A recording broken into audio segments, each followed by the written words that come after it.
എല്ലാവർക്കും നമസ്കാരം. ഞാൻ സരിത മഹേശ്വരൻ. ഇന്ന് ശ്രീമദ് വാൽമീകി രാമായണത്തിൻ്റെ ബാലകാണ്ഡത്തിലെ 45-ാമത്തെ സർഗത്തിൽ 9 മുതൽ 14 വരെയുള്ള ശ്ലോകങ്ങളാണ് നമ്മൾ പഠിക്കാൻ പോണത്. എല്ലാം അനുഷ്ഠുപ്പ് വൃത്തത്തിലുള്ള ശ്ലോകങ്ങളാണ്. കഴിഞ്ഞ ദിവസം പറഞ്ഞു നിർത്തിയ കഥ വിശ്വാമിത്രൻ്റെ ഗംഗാവതരണത്തെ പറ്റി കേട്ട് വിശ്വാമിത്രൻ പറഞ്ഞതായിട്ടുള്ള കഥ കേട്ടിട്ട് അത്ഭുത പരതന്ത്രരായി പോയ 2 ബാലകന്മാർ ശ്രീരാമനും ലക്ഷ്മണനും അവരാ കഥയെ പറ്റിയൊക്കെ ഓർത്ത് അങ്ങനെ രാത്രി കഴിച്ചു കൂട്ടി. അങ്ങനെ വെളിച്ചാവൻ കാലമായപ്പോൾ അവർ യാത്ര ചെയ്യാം, ഇനി ഇവിടെ നിന്ന് വടക്കോട്ട് കടക്കാം, ഗംഗ കടന്നിട്ട് യാത്ര തുടങ്ങാം എന്ന് പറയുകയാണ് ചെയ്തത്. ഇനി എന്തൊക്കെയാണ് അടുത്ത കഥകൾ? കഴിഞ്ഞിട്ടില്ലേ, കഥകൾ ഇങ്ങനെ തുടർന്നുകൊണ്ടിരിക്കുകയാണ്. വിശ്വാമിത്രനും ശ്രീരാമനും കൂടിയിട്ടുള്ള സംഭാഷണങ്ങളും കഥകളും ഇങ്ങനെ തുടർന്നുകൊണ്ട് പോവുകയാണ്. ഈ സർഗത്തിലും കഥകൾ തന്നെയാണ് വരുന്നത്. നമുക്ക് ആദ്യം 9-ാമത്തെ ശ്ലോകം നോക്കാം. ഉത്തരം തീരമാസാദ്യ സമ്പൂജ്യർഷിഗണം തതഃ ഗംഗാകൂലേ നിവിഷ്ടാസ്തേ വിശാലാം ദദൃശുഃ പുരീം. അങ്ങനെ ഗംഗ കടന്നിട്ട് അപ്പുറത്തുള്ള ഋഷിമാരെ, ബ്രഹ്മർഷിമാരെയും ദേവർഷിമാരെയും ഒക്കെ കാണുകയാണെന്നാണ് ഇവിടെ പറയണത്. അതാണ് ഉത്തരം തീരം ആസാദ്യ. ഗംഗാനദിയിൽ വളരെ ഭംഗിയായിട്ട് നല്ല ഉത്തമമായിട്ടുള്ള ഒരു വഞ്ചി കൊണ്ടുവന്ന് വച്ചിരുന്നു ഋഷിമാരെല്ലാവരും കൂടിയിട്ട് വിശ്വാമിത്രനൊക്കെ യാത്ര ചെയ്യാൻ. അങ്ങനെ അതിൽ കയറിയിട്ട് വടക്കേ തീരത്ത് ചെന്നിട്ട് വളരെ സന്തോഷത്തോടു കൂടിയിട്ട് അവിടെ ഋഷിമാർ ഈ വരുന്ന വിശ്വാമിത്രനെയും മറ്റു ഋഷിഗണങ്ങളെയും ശ്രീരാമനെയും ലക്ഷ്മണനെയും ഒക്കെ സ്വാഗതം ചെയ്യാൻ വേണ്ടി നിൽക്കുന്നുണ്ടായിരുന്നു. അവരെയൊക്കെ വന്ദിച്ചിട്ട്, അതാണ് ഉത്തരം തീരം ആസാദ്യ തത ഋഷിഗണം സമ്പൂജ്യ. അതിനുശേഷം അവിടെയുള്ള ഋഷിമാരെയൊക്കെ വന്ദിച്ചിട്ട് ഗംഗാകൂലേ നിവിഷ്ടാസ്തേ വിശാലാം ദദൃശുഃ പുരീം. അങ്ങനെ ഗംഗയുടെ തീരത്ത് കുറച്ചു നേരം അവിടെ ഇരുന്നു വിശ്രമിച്ചു. യാത്രയൊക്കെ കഴിഞ്ഞ് വന്നിട്ട് ഗംഗയുടെ വടക്കേ തീരത്തേക്ക് മറുകരയിലേക്ക് എത്തി അവിടെ കുറച്ചു നേരം വിശ്രമിച്ചിട്ട് അവിടെ ഇരുന്ന് നിവിഷ്ടാഹ എന്ന് വെച്ചാൽ അവിടെ എല്ലാവരും ഇരുന്ന് യാത്രയൊക്കെ കഴിഞ്ഞതിൻ്റെ ക്ഷീണം, നദി മുറിച്ച് കടന്നതിൻ്റെയൊക്കെ ക്ഷീണം മാറ്റാൻ വേണ്ടിയിട്ട് അവിടെ ഇരുന്നു. അപ്പോഴാണ് ആ സ്ഥലം വിശാല എന്നു പേരുള്ള നഗരമാണ് എന്ന് മനസ്സിലായത്. വിശാലാം പുരിയും ദദൃശു. വിശാല എന്നു പേരുള്ള പുരിയെ, ആ ഒരു നഗരം അവിടെ വെച്ച ശ്രീരാമനൊക്കെ കാണുകയാണ്. അതായത് ഈ ഗംഗയുടെ മറുകരയിലേക്ക് കടന്നപ്പോൾ അവിടെ വിശാല എന്നു പേരുള്ള നഗരമാണുള്ളത്. അപ്പോൾ അതിനെ പറ്റിയിട്ടാണ് ചോദിക്കുന്നത്. 10-ാമത്തെ ശ്ലോകം നോക്കാം. തതോ മുനിവരസ്തൂർണം ജഗാമസഹ രാഘവ വിശാലാം നഗരീം രമ്യാം ദിവ്യാം സ്വർഗോപമാം തഥാ. അവിടുന്ന് അവർ പതുക്കെ സഞ്ചരിക്കുകയാണ്. ഈ വിശാല നഗരത്തിൽ കൂടെയാണ് സഞ്ചരിക്കുന്നത്. തതഹ അതിനുശേഷം മുനിവരനായിട്ടുള്ള വിശ്വാമിത്രൻ ഒപ്പം രാഘവനോട് കൂടിയിട്ട്, സഹരാഘവ ഒറ്റവാക്കാണ്, രാഘവേന സഹ എന്ന് പറഞ്ഞാൽ ശ്രീരാമനോട് കൂടിയിട്ട്, തൂർണം വൈകാതെ തന്നെ വേഗത്തിൽ, അതായത് അടുത്ത സ്ഥലത്തേക്ക് പോകണമല്ലോ, അങ്ങനെ യാത്ര ചെയ്യാണ്. തൂർണം എന്ന് പറഞ്ഞാൽ വേഗത്തിലാണ്. അങ്ങനെ നടക്കാൻ തുടങ്ങി. ജഗാമ അങ്ങനെ നടക്കുന്നതിൻ്റെ ഇടയ്ക്ക് ഈ നഗരത്തിൽ കൂടെ കടന്നു പോവുകയാണ്. വിശാലാം നഗരീം രമ്യാം ദിവ്യാം സ്വർഗോപമാം തഥാ. വിശാല എന്നത് നഗരത്തിന്റെ പേരാണ്. വിശാലാം നഗരീം, വിശാല എന്ന് പറഞ്ഞ നഗരം അത് രമ്യമായിരുന്നു, ദിവ്യമായിരുന്നു, സ്വർഗം പോലെയുള്ളതായിരുന്നു. അത് ആദ്യമേ പ്രഖ്യാപിക്കുന്നുണ്ട് വാൽമീകി മഹർഷി. സ്വർഗതുല്യമായിട്ടുള്ള ഉത്തമമായിട്ടുള്ള ഒരു നഗരിയായിരുന്നു വിശാല. നല്ല വിസ്തൃതമാണ്. പേര് പോലെ തന്നെ പൂർവോദ്ദിഷ്ടാം ഉപസരപുരീം ശ്രീ വിശാലാം വിശാലാം എന്ന് കാളിദാസൻ പറഞ്ഞിട്ടുണ്ട് മേഘസന്ദേശത്തിൽ. ഈ വരി മുമ്പേ പറഞ്ഞതാണ്. അതാണ് സ്വൽപീഭൂതേ സുചരിതഫലേ സ്വർഗിണാം ഗാംഗതാനാം ശേഷൈഃ പുണ്യൈർ ഹൃതമിവ ദിവഃ കാന്തിമത് ഖണ്ഡമേഘം. അങ്ങനെ സ്വർഗത്തിൽ ചെന്ന് താമസിക്കുന്ന ആൾക്കാർ അവരുടെ നന്മ ക്ഷയിക്കുമ്പോൾ സ്വർഗത്തിൽ നിന്ന് തിരിച്ച് ഭൂമിയിലേക്ക് വരേണ്ടതായിട്ട് വരും.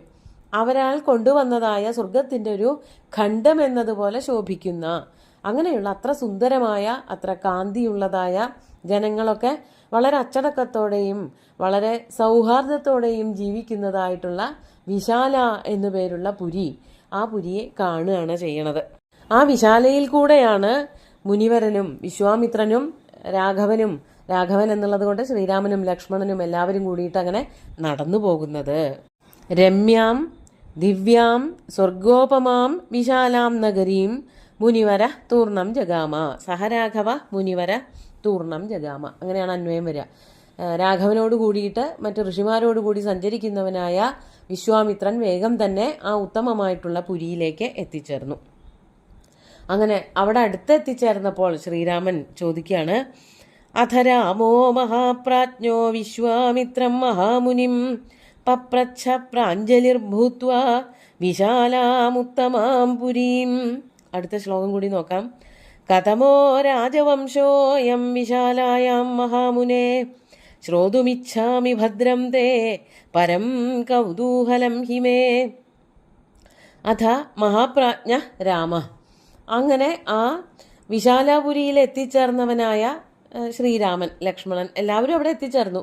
അങ്ങനെ ശ്രീരാമൻ അവിടെ എത്തിച്ചേർന്നപ്പോൾ മഹാപ്രാജ്ഞനായിട്ടുള്ള, വളരെ അറിവുള്ള, ദിവ്യമായിട്ടുള്ള വിജ്ഞാനങ്ങളൊക്കെ ഉള്ളവനായ ആ ശ്രീരാമൻ വിശ്വാമിത്രം മഹാമുനിം പപ്രച്ഛ.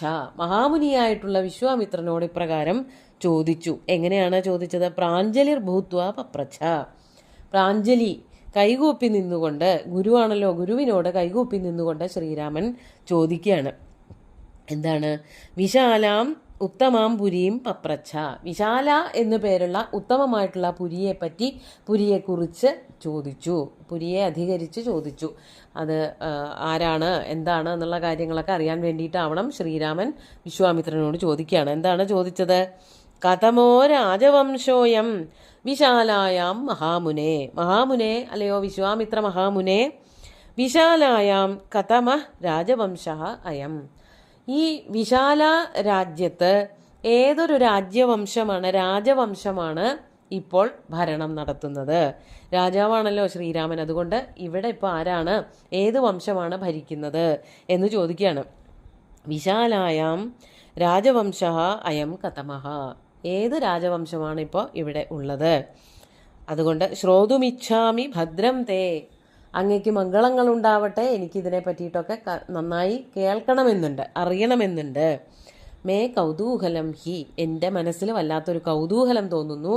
ഈ വിശാല എന്ന് പറഞ്ഞ നഗരത്തിൻ്റെ അധിപതിയായിട്ടുള്ള രാജാവ് ആരാണ്, ഏത് രാജവംശത്തിലെ രാജാവാണ് എന്ന് പറഞ്ഞു തരൂ എന്ന് ശ്രീരാമൻ വിശ്വാമിത്ര മഹർഷിയോട് ചോദിക്കുകയാണ്. എന്നിട്ട് അപ്പോൾ വിശ്വാമിത്രൻ മറുപടി പറയാണ്, തസ്യ തദ്വചനം ശ്രുത്വാ രാമസ്യ മുനിപുംഗവ ആഖ്യാതും തത്സമാരേഭേ വിശാലായാഃ പുരാതനം. അടുത്ത ശ്ലോകം കൂടി ചൊല്ലാം. ശ്രൂയതാം രാമചക്രസ്യ കഥാം കഥയത ശ്രുതാം അസ്മിൻ ദേശേ ഹി യദ്വൃത്തം ശൃണു തത്വേന രാഘവ. തസ്യ തദ്വചനം ശ്രുത്വാ. തസ്യ രാമസ്യ തദ്വചനം ശ്രുത്വാ. ആ രാമൻ്റെ, ശ്രീരാമൻ്റെ വാക്കുകൾ കേട്ടിട്ട് മുനിപുംഗവഃ, മുനിശ്രേഷ്ഠനായിട്ടുള്ള വിശ്വാമിത്രൻ ആഖ്യാതും സമാരേഭേ. വിശാലായാഹ പുരാതനം ആഖ്യാതും സമാരേഭേ. ആ വിശാല നഗരിയെ പറ്റിയിട്ടുള്ള വളരെ പുരാതനമായിട്ടുള്ള കഥ പറയാൻ ആരംഭിച്ചു. താൻ എങ്ങനെയാണോ കേട്ടത് അത് പറയാൻ ആരംഭിച്ചു. അതാണ് പുരാതനം, വളരെ പണ്ട് നടന്നിട്ടുള്ളതായിട്ടുള്ള സംഭവങ്ങളൊക്കെയാണ്. അത് പറയാം എന്ന് പറയാനായിട്ട് ആരംഭിക്കുകയാണ്. അതാണ് ആഖ്യാതും സമാരേഭേ, പറയാനായിട്ട് തുടങ്ങി. എന്നിട്ട് വിശ്വാമിത്രൻ പറയാണ്, അലയോ രാമ ശ്രൂയതാം, നീ കേട്ടാലും. എന്താണ്? കഥാം കഥയത ശ്രുതാം. കഥയതഃ ശ്രുതാം കഥാം ശ്രൂയതാം. പറയാൻ പോകുന്ന എൻ്റെ, കഥയതഃ മത്തഃ, പറയാൻ പോകുന്നവനായ എന്നിൽ നിന്ന് നീ കഥ നല്ലവണ്ണം ശ്രവിച്ചോളൂ. ശ്രുതാം കഥാം. ശ്രുതമായ കഥ എന്നുള്ളത് കൊണ്ട് ഞാൻ കേട്ട, അതായത് ഞാൻ എങ്ങനെയാണോ മനസ്സിലാക്കിയത് അതുപോലെ പറഞ്ഞു തരാം. ഈ വിശാല നഗരത്തിനെ പറ്റിയിട്ടുള്ള കഥ വളരെ വിശ്രുതമാണ് എന്നും പറയാം. പ്രസിദ്ധമായിട്ടുള്ള കഥ അഥവാ ഞാൻ കേട്ടിട്ടുള്ള കഥ ഞാനിതാ പറഞ്ഞു തരാൻ പോണു. എന്തൊക്കെ പറയുന്നുണ്ട്? അസ്മിൻ ദേശേ ഹി യദ്വൃത്തം ശൃണു തത്വേന രാഘവ. ശക്രസ്യ കഥാം അസ്മിൻ ദേശേ യദ്വൃത്തം. ശക്രന്റെ കഥ, ശക്രൻ ഇന്ദ്രൻ, ഇന്ദ്രന്റെ കഥയുണ്ട്. അതുപോലെ തന്നെ ഈ ദേശത്തിനൊരു കഥയുണ്ട്. അത് രണ്ടും കൂടി ചേർത്തിട്ടാണ് ഞാൻ പറയാൻ പോണത്. തത്വേന ശൃണു, വേണ്ടതുപോലെ കേട്ട് മനസ്സിലാക്കിക്കോളൂ. അല്ലയോ രാഘവ, ഞാനിതാ ഈ നഗരത്തെ പറ്റിയിട്ടും അവിടെ ഇന്ദ്രൻ്റെ കഥ കൂട്ടിച്ചേർക്കാൻ പറ്റും. ആ കഥയും കൂടി കൂട്ടിച്ചേർത്തുകൊണ്ടാണ് പറയാൻ പോണത്. ശ്രദ്ധയോടുകൂടി കേട്ടോളൂ എന്ന് പറയുകയാണ് ചെയ്യണത്. ആ കഥകൾ അടുത്ത ദിവസം നോക്കാം. ഇന്നത്തെ ശ്ലോകങ്ങൾ ഒന്നുകൂടി ചൊല്ലാം. ഉത്തരം തീരമാസാദ്യ സമ്പൂജ്യർഷിഗണം തതഃ ഗംഗാകൂലേ നിവിഷ്ടാസ്തേ വിശാലാം ദദൃശുഃ പുരീം തതോ മുനിവരസ്തൂർണം ജഗാമസഹ രാഘവ വിശാലാം നഗരീം രമ്യാം ദിവ്യാം സ്വർഗോപമാം തദാ അഥ രാമോ മഹാപ്രാജ്ഞോ വിശ്വാമിത്രം മഹാമുനിം പപ്രച്ഛ പ്രാഞ്ജലിർഭൂത്വാ വിശാലാമുത്തമാം പുരീം കഥമോ രാജവംശോയം വിശാലായാം മഹാമുനേ ശ്രോതുമിച്ഛാമി ഭദ്രം തേ പരം കൗതൂഹലം ഹിമേ തസ്യ തദ്വചനം ശ്രുത്വാ രാമസ്യ മുനിപുംഗവ ആഖ്യാതും തത്സമാരേഭേ വിശാലായാഃ പുരാതനം ശ്രൂയതാം രാമശക്രസ്യ കഥാം കഥയത ശ്രുതാം അസ്മിൻ ദേശേ ഹി യദ്വൃത്തം ശൃണു തത്വേന രാഘവ. സുന്ദരമായിട്ടുള്ള ശ്ലോകങ്ങൾ ഭഗവാൻ ശ്രീരാമചന്ദ്രൻ്റെ കാൽക്കൽ അർപ്പിച്ചുകൊണ്ട് ഗുരുവായൂരപ്പനെ സാഷ്ടാംഗം നമസ്കരിച്ചുകൊണ്ട് എല്ലാവർക്കും ശുഭദിനം നേർന്നു നിർത്തട്ടെ. നന്ദി.